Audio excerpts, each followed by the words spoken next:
I'd worked for Margot Phillips on Whitman Avenue. And when I auditioned for it, she said, "Donald, don't you think you may be a little old for this?" And I said, "Whatever you say." And I went back to school, and the play went to Detroit to open. And Liebling and Wood were big agents back in those days, and they handled Tennessee. And I got a call in school from Mr. Liebling. They called me to the phone, and that's what PCS was. It was a professional children's school. And he said, "What are you wearing, Donald?" And I said, "Well, I'm wearing a pair of slacks and a sweater." And he said, "Well, I want to meet you, and I want to take you up to Tennessee Williams' apartment. I want you to read for him because we want to replace the boy who's doing it.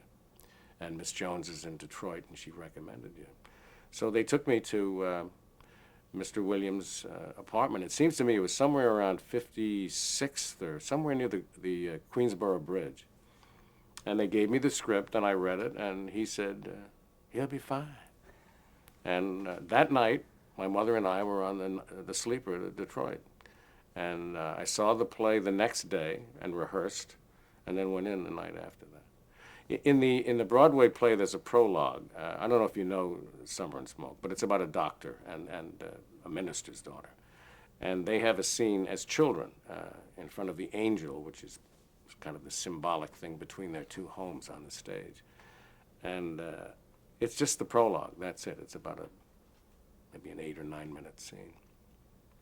And when they did it off, and the show got